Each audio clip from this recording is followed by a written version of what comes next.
শেষে দেখলাম স্বপন, মিছিল শেষে আমার অঙ্গে নাই গো ভূষণ, মিছিল শেষে। মা, আজকে প্রভাতকালে স্বপ্নটা কি প্রভাতকালে সত্যি হয়? স্বপ্ন দেখে ভয়ে কাঁপছি। প্রভাতকালে স্বপ্ন সত্যি হয় তোকে কাঁপছি, কি স্বপ্ন দেখেছো? মিছিল শেষে দেখলাম স্বপন, আমার অঙ্গে নাই গো ভূষণ।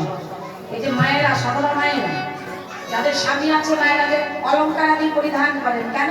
স্বামীর মঙ্গলের জন্য। অলংকার মায়েরা না পরা বা শরীরে না থাকা স্বামীর অমঙ্গলের চিহ্ন।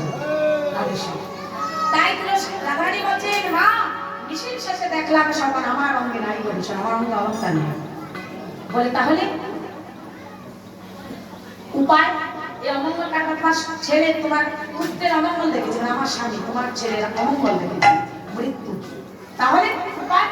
সূর্য দেবা করলে সবার সকল বিপদ, করলে সবার সকল বিপদ, নইলে নদীদের বিপত্তি নদী দেবে। বলে সূর্য পূজা করতে হবে, সূর্য পূজা করতে হবে, ভাবি কুসুমে দিয়ে সূর্য পূজা করতে হবে।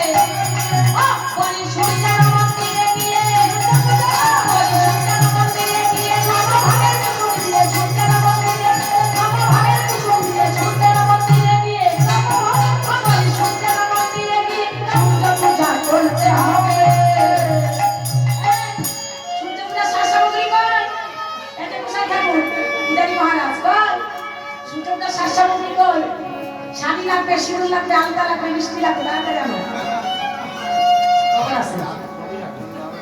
হ্যাঁ, শাড়ি লাগবে, একটা রঙিন শাড়ি, মিষ্টি, আর দেরি নয়। আমার আয়নের মঙ্গলের জন্য শিগগির তুমি সূর্য পূজা চলে যাবে। সঙ্গে সঙ্গে সঙ্গে সঙ্গে রাধারানী সখীদেরকে ইঙ্গিত করলেন, ইঙ্গিতের সঙ্গে সঙ্গে সখীরা উলুধ্বনি জয়ধ্বনি দিয়ে বসেছেন। পাশের ঘরে ছিল কুটিলা, কুটিলা ঘরে এসে গেল, মা এত উলুধ্বনি জয়ধ্বনি কিসের? আরে কোনো কিছু না, সবসময় বৌমার পিছনে লেগে থাকিস।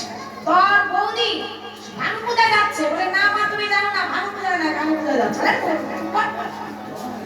ঠিক আছে, তাহলে ওদের সামনে যাই বিপিনে দেখবো সকল কাজ, আমি দেখবো তোমার বৌমা ভানু পূজা করে না কালী পূজা করে।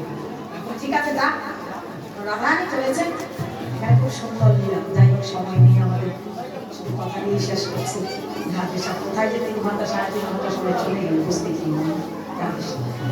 রাধারানী কুটিলাকে নিয়ে চললেন ফলে কৌশলে।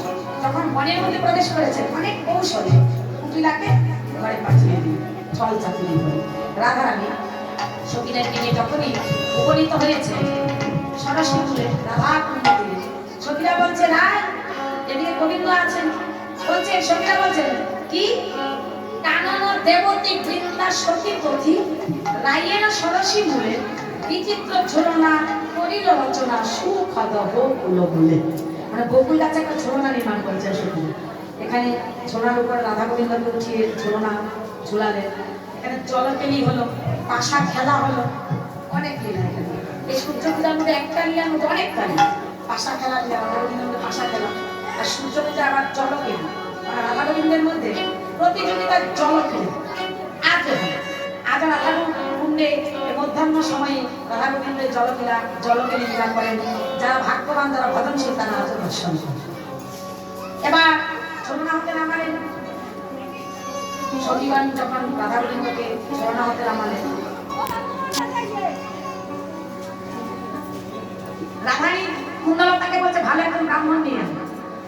ব্রাহ্মণ যারা, ব্রাহ্মণ আসো, শিগগির আসো, শিগগির আসো।